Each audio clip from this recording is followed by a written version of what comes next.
Happy Monday Morning. Ich bin Maren, ich bin zurück nach 6 Wochen und hallo Genevieve, wir haben dich auch zurück. Hello, good morning everyone. Also, Genevieve war ja im Sabbatical, du warst 3 Monate weg, Genevieve, und wir haben uns überlegt, was für einen guten Einstieg wir in unsere Session haben könnten. Die ist auch vom Titel her so ein bisschen vielleicht nicht ganz so klar, worüber wir heute reden. Genevieve, worüber reden wir denn heute?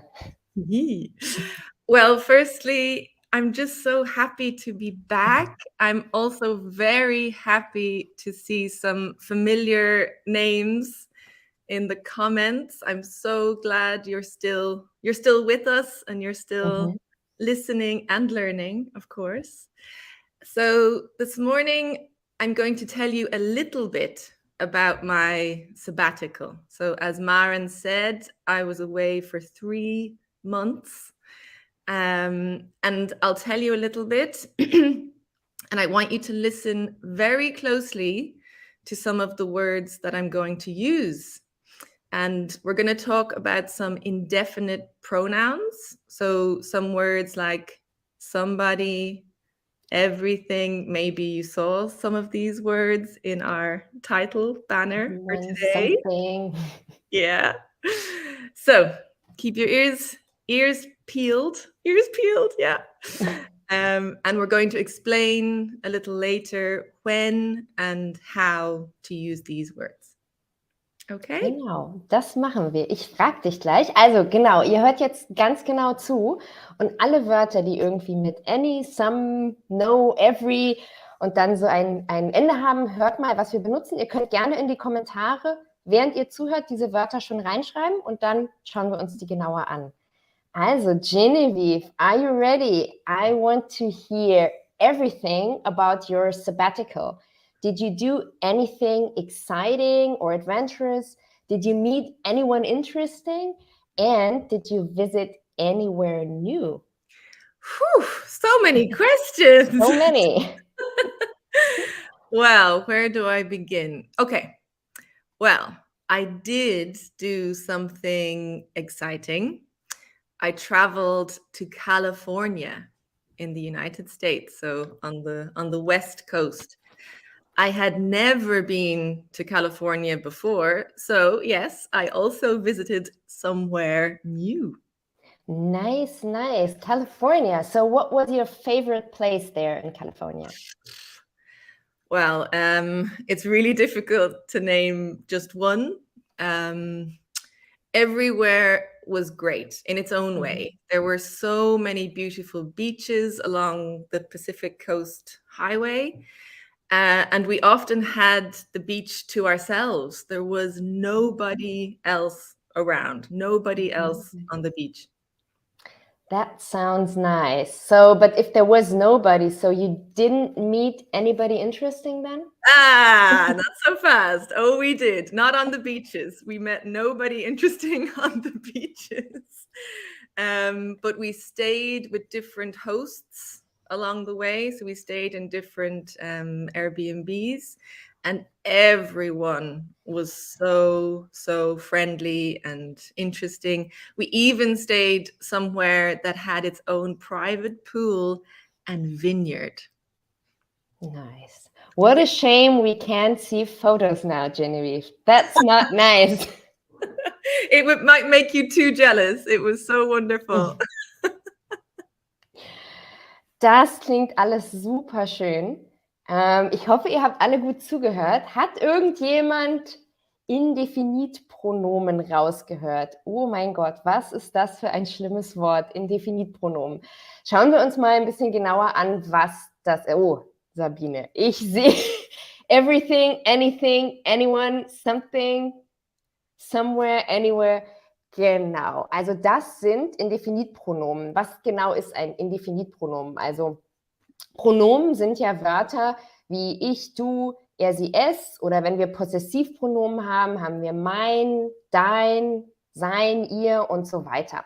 Und ein Indefinitpronomen, also ein nicht genau definiertes Pronomen, wird benutzt, wenn wir über nicht so konkrete Personen, Dinge oder Orte sprechen, wie zum Beispiel anywhere, somewhere, something. Also im Deutschen sowas wie irgendetwas, etwas, alles, nichts. Also diese ganzen Wörter, die so nicht so konkret irgendetwas beschreiben, aber wir brauchen halt irgendein Wort, wir brauchen ein Pronomen. Und im Englischen setzen die sich meistens aus 2 Teilen zusammen. Und ich zeige euch mal kurz. Das hatten wir jetzt schon in allen möglichen Varianten. Also wir haben meistens zuerst every, some, any, no. Und dann können wir hinten dran body, one, thing, where und so weiter basteln. Und dann können wir das ganz wild kombinieren. Someone, anything, nowhere.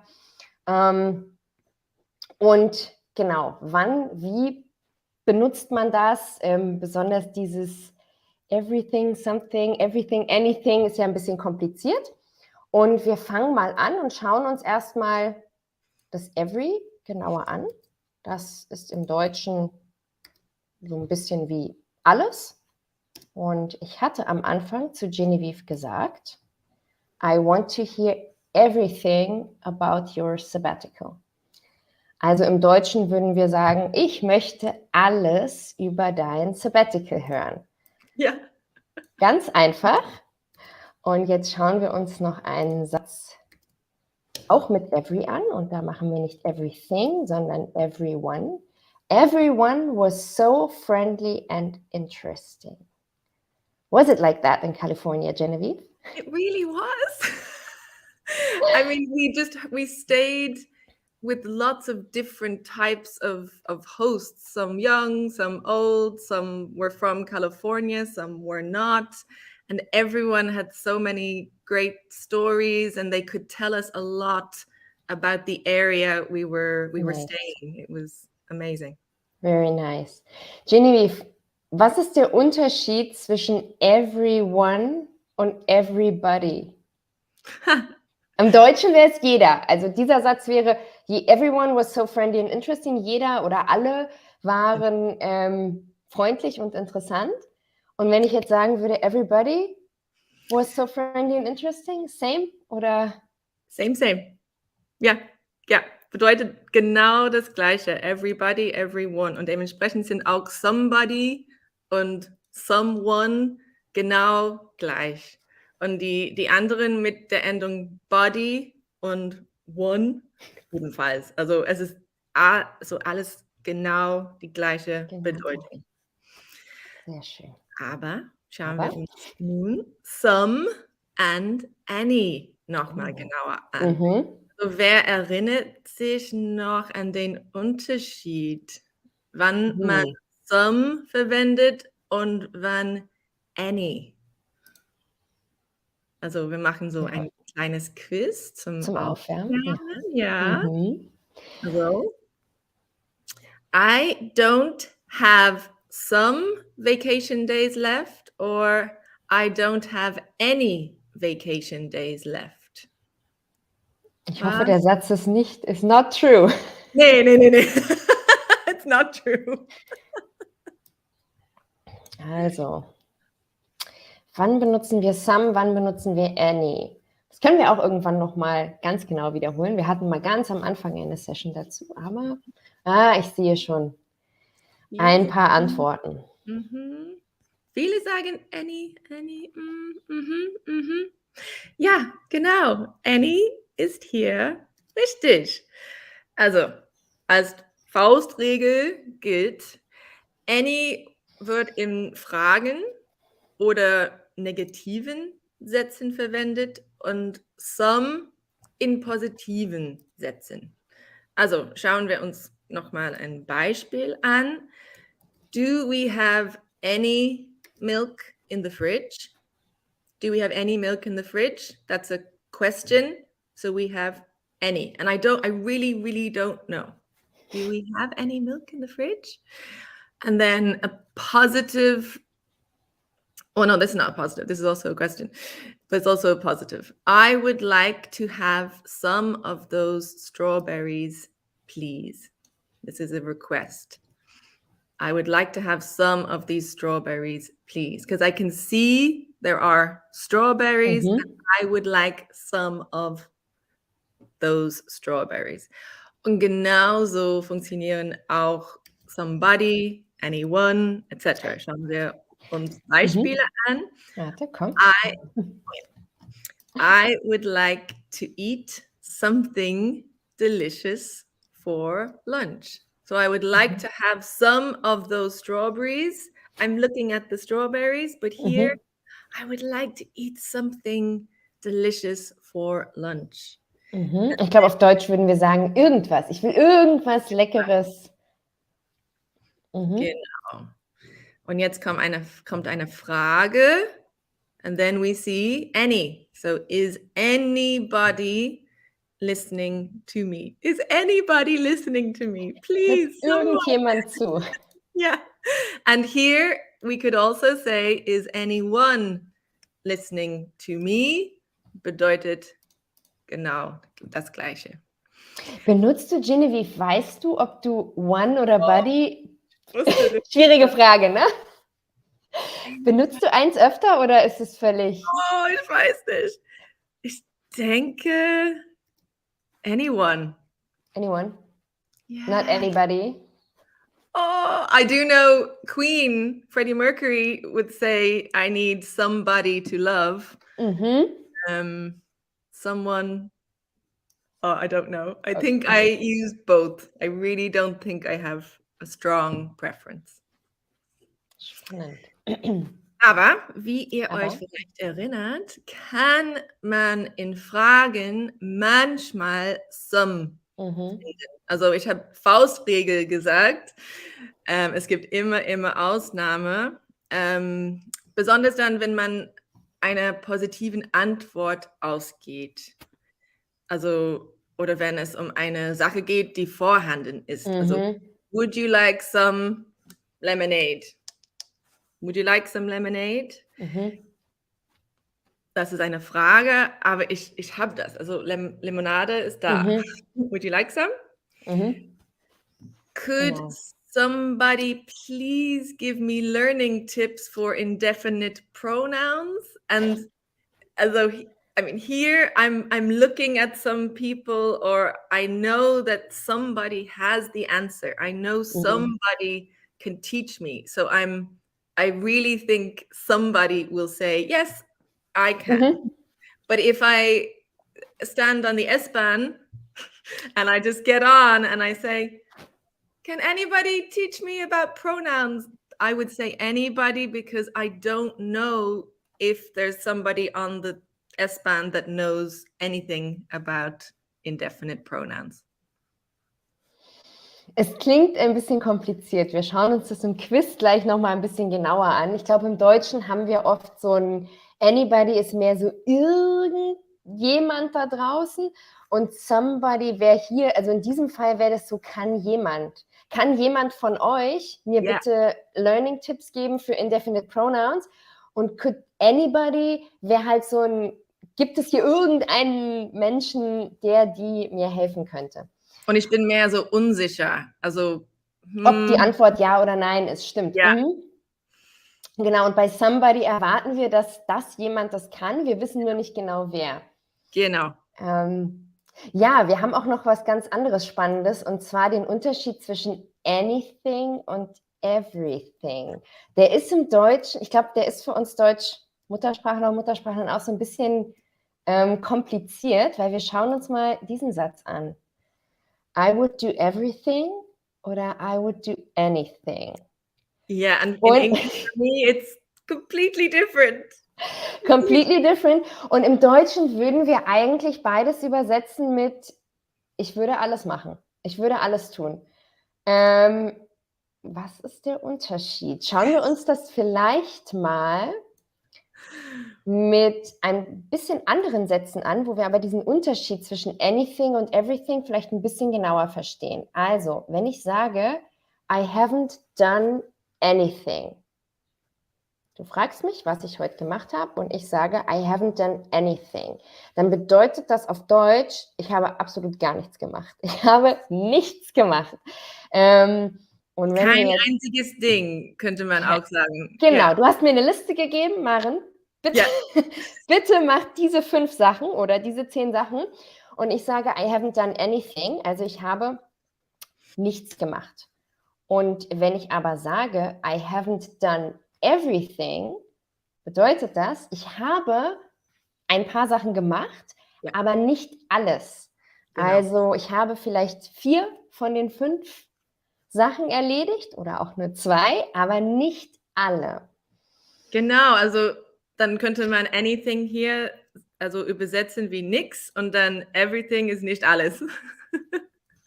Genau, genau. Und wir können, ich glaube, was ich mal gelesen habe, was ganz gut ist, wenn man sich merkt, dass man bei everyone, everything, wir stellen uns eine Liste vor und machen überall ein und rein. Also wenn ich zum Beispiel sage, everyone came to the party, dann ist das Todd und Genevieve und Hugo und Sabine und Elisabeth, also everyone, wirklich alle, everyone, das und das und das und das. Wie bei der Liste, I have done everything oder I haven't done everything, das und das und das. Und bei anyone oder anything stellen wir uns einfach ein oder dazwischen vor.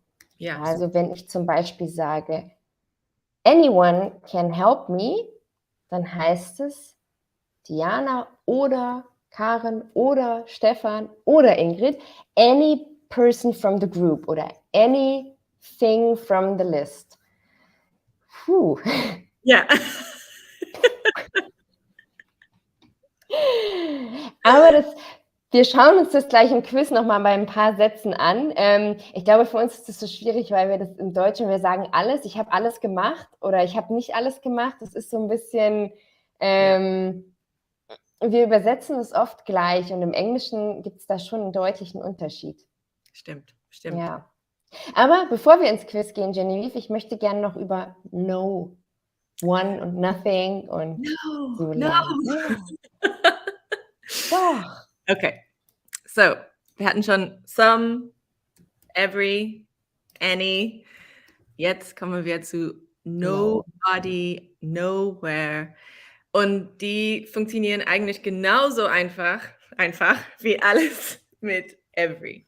Zum Beispiel, there was nobody else on the beach. There was nobody else on the beach. Or he has nothing to say. He has nothing to say. Und wie ihr alle wisst, spricht man nothing ein bisschen anders als erwartet. Also wenn wir das Wort genau anschauen, ist es eigentlich no thing. Und so war es einmal, ja. No thing. Aber dann kam es zusammen und jetzt sagen wir nothing. Nicht no thing, nothing. Und genau das bedeutet es ja auch. Es heißt kein Ding. Kein Ding, nichts. Kein Ding zu sagen, aber ja. Eine Besonderheit gibt es hier auch, und zwar gibt es auch no one, aber das schreiben wir getrennt. Also nobody, no one, genau gleiche Bedeutung, aber nobody schreibt man zusammen und no one schreibt man getrennt. Zum Beispiel, no one came to the office today. Man könnte auch nobody came to the office today sagen. Und einen weiteren Trick gibt es noch, damit euer Englisch natürlicher und abwechslungsreicher klingt. Wir können Verneinungen entweder mit nobody, nothing und so machen oder mit not plus anything oder anybody. Zum Beispiel, there was nothing I wanted to buy. Oder, genau das gleiche Bedeutung, there wasn't anything I wanted to buy. So diese Verneinung ist entweder mit so dieser Indefinitive Pronomen, so diese nothing, oder es kommt wie immer so auf diese Not anything. Genau. Spannend, ich glaube im Deutschen, wir sagen immer nur, es gab nichts, was ich kaufen wollte. Da war nichts, was ich kaufen wollte. Ja, es ist Wir, Ja. es gab nicht eine Sache, die ich kaufen wollte. Ja, Ach, so so, leid. aber ja, wir würden einfach nichts sagen, ja. Ja, aber hier es bedeutet genau das Gleiche. Also ich kann überhaupt keinen Unterschied merken mit die 2 Sätze. Und man kann beides hören. Ja? Sehr schön. Ja, ich achte in Zukunft mal darauf, was du eher sagst. Genau, bitte. Also, ja, ich würde sagen, jetzt schon Quiztime. Oder? Ich finde auch. Ich sehe ja ganz viele bekannte Zuhörer und Zuhörerinnen. Ihr wisst ja alle, wie das funktioniert, das Quiz. Wir zeigen euch einen Satz und haben meistens, ich glaube, in diesem Quiz 3 Auswahlmöglichkeiten. Und ihr schreibt 1, 2 oder 3. Oder wenn mehrere richtig sind, dann könnt ihr natürlich auch mehrere in die Antwort schreiben. Und soll ich mal mit dem ersten Satz anfangen, Genevieve? Super. There is nobody in the pool. There is somebody in the pool. There is anybody in the pool.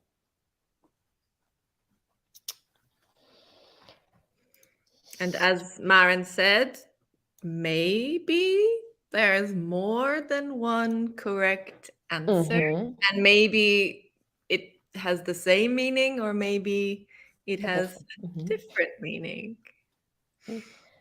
So, jetzt kommen viele Antworten. Also, ich sehe ganz viele Einser, ein paar Zweier, wenig Dreier. Also 3 können wir schon mal eigentlich ausschließen. Es klingt komisch. There is anybody in the pool. Der Satz there is positiv, es ist keine Frage, es ist kein negativer Satz, also ist anybody nicht so passend. Aber Genau. was ist mit nobody und somebody? Hihi. There is nobody in the pool. So I Klingt gut. think it's really good to have a picture. Mhm. So imagine you're in your apartment in a holiday resort and it's early in the morning and you would like to have a swim and you can look out your window to the swimming pool and you say to your partner, "Oh, look, there's nobody in the pool. Let's go. We'll have a place to ourselves. There's nobody in the pool." But if you say, "Oh, there's somebody in the pool," that means there is somebody there. You don't know their name. It's not important, but there is somebody. So 1 and 2 are both correct, but with a different. So well done. Sehr gut. Genevieve, du darfst den nächsten Satz vorlesen. Oh yes, this is true. This is very true. Müssen wir schon wieder über Essen reden? Oh! Es tut mir so leid, es ist noch zu früh. Okay.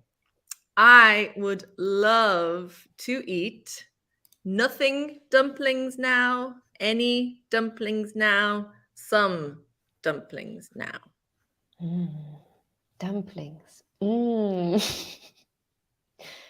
that's Dumplings ist im Englischen, das kann ganz viel sein, ne? Das können so Knödel sein, so diese deutschen Semmelknödel oder Kartoffelknödel oder diese asiatischen, diese chinesischen oder japanischen Teigtaschen, ne? Das ist genau. alles Dumplings. Ich finde alles lecker. And in California, I learned a new word, and they call some dumplings pot stickers. So Topfkleberer. Topfkleber? Okay, habe ich ja noch nie gehört. Yeah, like gyoza. Okay. Guck mal, es gibt nur Dreier. Das war zu einfach. Okay. And it's so interesting. Okay. So the most natural answer, this is so brilliant that you've guessed this. I would love to eat some dumplings now. That's the perfect answer. But it's still possible to use any in a very special situation. So if I say, "Oh, I would love to eat some dumplings now," and Maren says, Really? Okay, well, what sort of dumplings? And I could say I would love to eat any. Any. It doesn't matter if they're spicy or if they're not. So technically, you could also say any. But three is the most Aber natural. ja, genau. Sehr gut. Ja, dann mache ich mal den nächsten. I wouldn't travel anywhere with you. I wouldn't travel nowhere with you. Or I wouldn't travel everywhere with you. Maren, why not? What have I done? You wrote that sentence.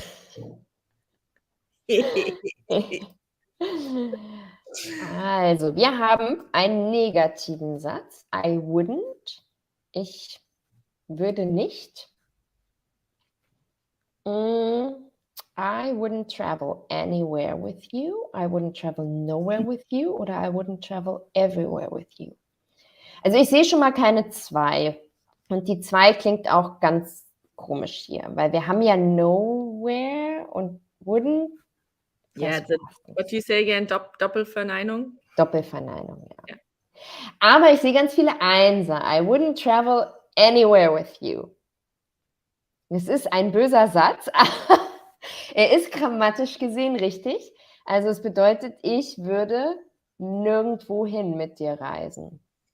Genau. But there's also a case where everywhere would be correct. So you could say, I would travel to the United States with you. I would travel to Ireland with you, but I wouldn't travel everywhere with you. Mhm. So I wouldn't travel maybe to Cambodia or to Australia. So you're choosing to say I would travel some places or somewhere with you, but not everywhere. Das ist wieder genau das, was wir vorhin hatten, dieses Komplizierte, wo wir im Deutschen einfach nicht so deutlich unterscheiden können. Also, I wouldn't travel anywhere with you heißt absolut nirgendwo hin, also gar nicht. Ich würde weder mit dir nach Frankreich reisen, noch nach USA, noch nach Irland. Und I wouldn't travel everywhere with you bedeutet, ich würde nicht überall hin mit dir reisen, aber an manche Orte vielleicht schon. Wie penibel. Aber am natürlichsten ist hier auch anywhere, die 1. Wenn wir einfach diesen Satz sehen, dann ist am natürlichsten die Antwort 1 und das haben auch alle richtig. Richtig. Und du bekommst den nächsten Satz, Ja. Genevieve. Okay. Isn't there someone else you can ask for help? Isn't there no one else you can ask for help? Or isn't there anyone else you can ask for help? Das sieht ja schon wieder kompliziert aus mit dir. Mhm. Also wir haben schon wieder eine Verneinung, isn't there? Und eine Frage. Eieiei. Ich bin gespannt. Also ich sehe schon Einser und Dreier. Sieht gut aus bis jetzt. Mhm. And like with our previous sentence, we can already take away no one because here it's the same. So isn't there no one? That's double negative. So we will not use no one. And some people are choosing 1, some people choosing 3, and some people are thinking maybe both are possible. 3. And you're correct. They are. So isn't there anybody else you can ask for help is the most natural. It's a question and it's a negative. It's a question tag. So isn't there anyone else? But you could also say, isn't there someone else? And maybe you're looking at some people or you're looking at people that you know might help. Then you could also say, isn't there someone else you can ask for help? But anyone is, I think, the most natural. Sehr gut. Mache ich mal den nächsten. It looks like anybody has eaten the last cookie. It looks like somebody has eaten the last cookie. Or it looks like everybody has eaten the last cookie. Wir sind schon wieder beim Essen. Ja, genau. Ich glaube, ich will aber lieber Dumplings jetzt als Cookies, aber so. Also, it looks like ist ein ganz normaler positiver Satz. Wir haben keine Frage, wir haben keine Verneinung. Also, anybody klingt hier nicht, die 1 klingt nicht gut. Da bräuchten wir eine Frage oder eine Verneinung. Mhm. It looks like somebody has eaten the last cookie. Die 2, das sagen auch ganz viele. Klingt für dich auch okay, Genevieve? Ja, Absolut. es sieht so aus, als ob jemand den letzten Keks gegessen hat. Und it looks like everybody has eaten the last cookie. Macht nicht so einen Sinn, oder? Es macht keinen Sinn. Es ist möglich. If you imagine, okay, if the cookie is like this big, Ja. and there are 4 people and they all were nom, nom, nom, nom, nom, nom. Okay, it looks like everybody has eaten the last cookie. Ist möglich, aber unwahrscheinlich. Ja, ja. I mean, if you said it looks like everybody has eaten all the cookies, macht mehr Sinn. Ja. Ja, aber es ist ja wie im Deutschen. Es sieht so aus, als ob alle den letzten Keks gegessen haben. Ist möglich, aber klingt ja ein bisschen komisch, wie du sagst. Dann stelle ich mir auch einen riesen Keks vor. Genau. Oder so. Genevieve, der nächste Satz für dich. Okay. So we have 4 possibilities here. Someone can sign up to get a vaccine, but we can't guarantee you'll get one. Everyone can sign up, anyone can sign up, or nobody can sign up. So you have 4 options.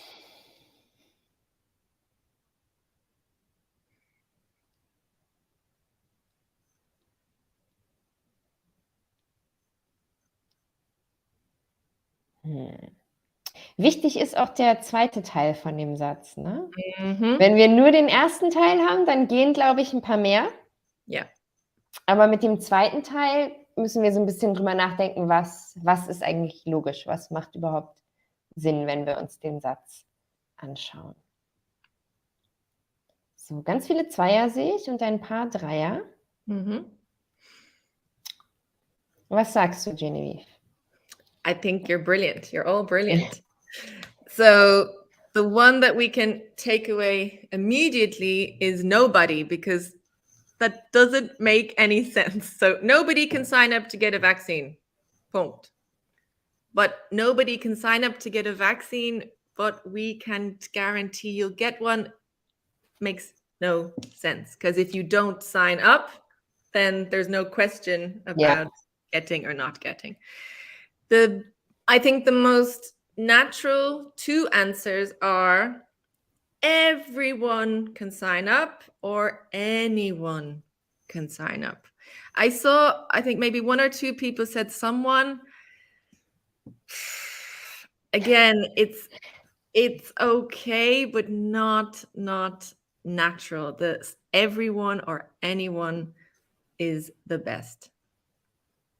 Genau. Und everyone und anyone wäre, glaube ich, auf Deutsch wieder jeder oder alle. Alle können sich eintragen.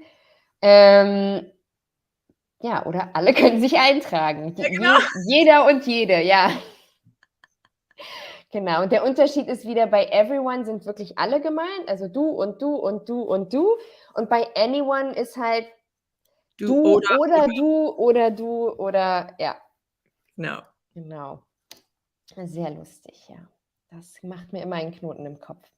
So, ich zeig mal den nächsten. Genevieve, do you have none to say about this? Do you have nothing to say about this? Oder do you have everything to say about this? Maybe. Okay, what do you think? This is quite tricky. Guck mal, wir können es noch komplizierter machen. Oh, ich bin jetzt gemein. Moment. Wir machen jetzt 4. Oh, Es gibt noch, do you have something to say about this? oh, that makes it very interesting. Ja. Also, Sigrid findet meine Option mit der 4 schon ansprechend.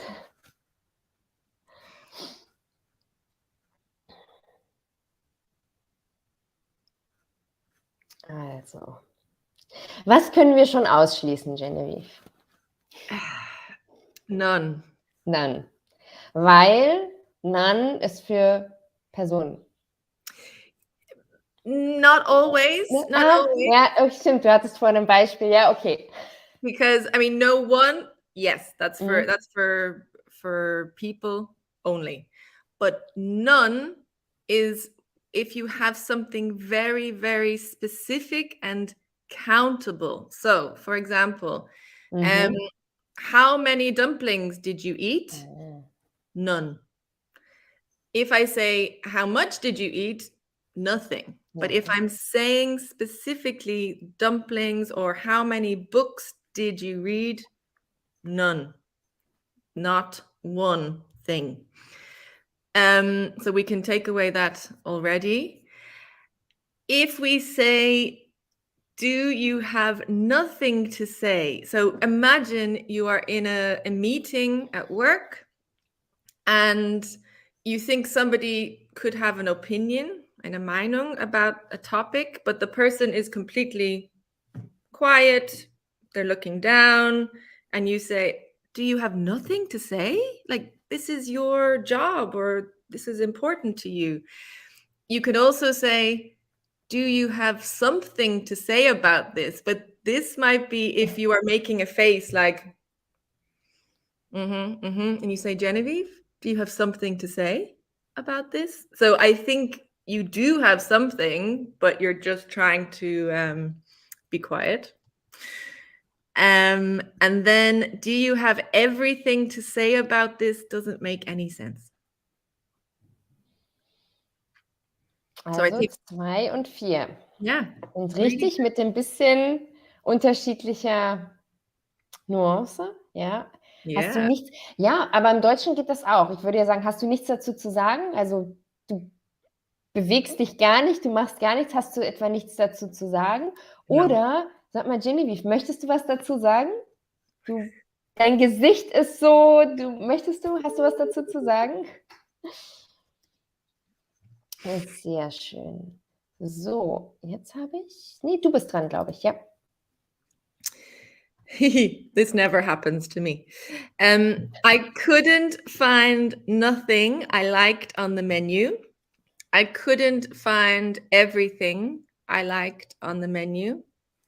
I couldn't find anything I liked on the menu. So in a restaurant.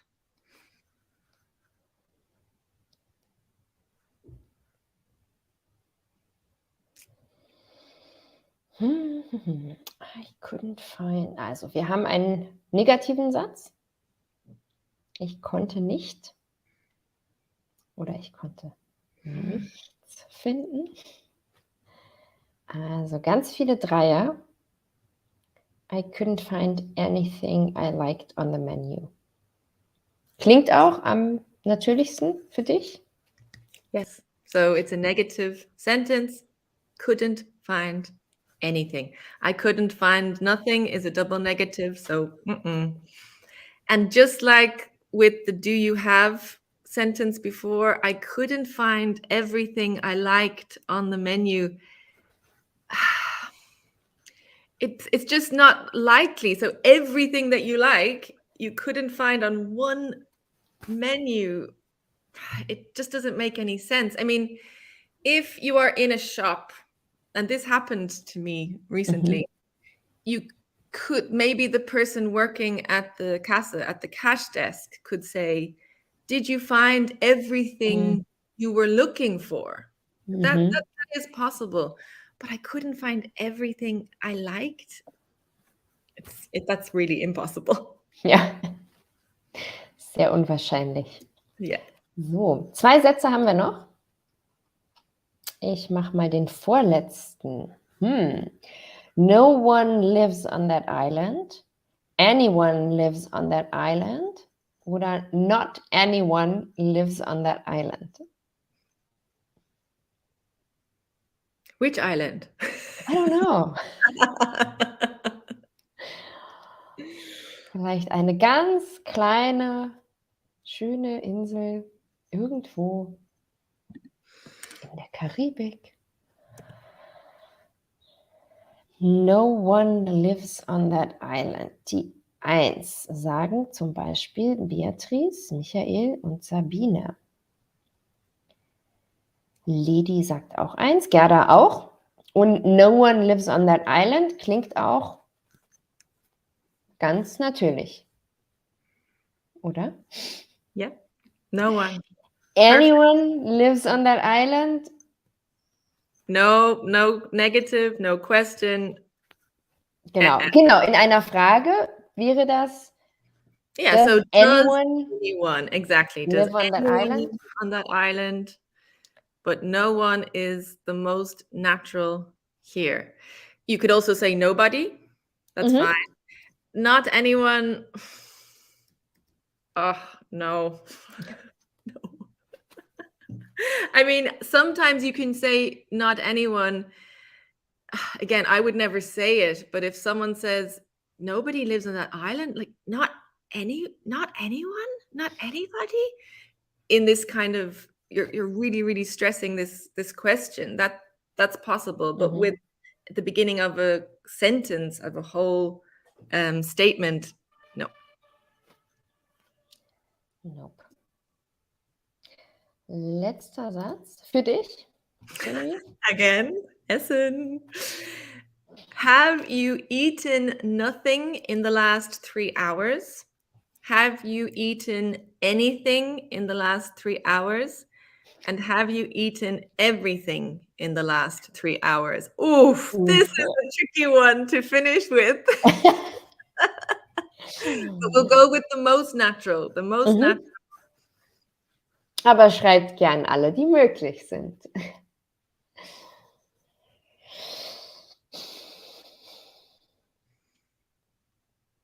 Also ich finde aber auch 2 schon sehr natürlich. Also 2 von den 3 Antworten.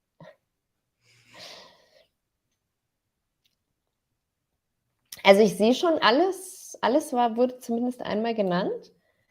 Ich glaube, am häufigsten sehe ich die 2. Yeah. The number 2, anything, is the most natural. It's just an open question. Have you eaten anything in the last 3 hours? Maybe we can go and eat lots of dumplings if you're not too full. Yeah, have you eaten anything? But if maybe someone is taking some medication or something and you look at their face and they look a little bit weak, you could say, have you eaten nothing in the last 3 hours? Like it's more, what? You've eaten nothing? Slightly different meaning. And have you eaten everything in the last 3 hours? I mean, it's possible. Maybe someone was defrosting their freezer or their fridge and they wanted to eat everything inside that fridge, and then you come home and it's empty. Technically, you could say, have you eaten everything that was in the fridge in the last 3 hours? Ja, möglich. Ist möglich. Unwahrscheinlich, aber möglich. Genau. So. Ich würde sagen, das war ein schöner Start für uns beide, die wir wieder da sind, Genevieve. Und vielen Dank an euch fürs Zuhören und Mitmachen und fleißig Quizfragen beantworten. Ja, ich würde mal sagen, eine schöne Woche von mir und wir sehen uns nächste Woche wieder. Thank you, everyone. See you soon. Bye, bye.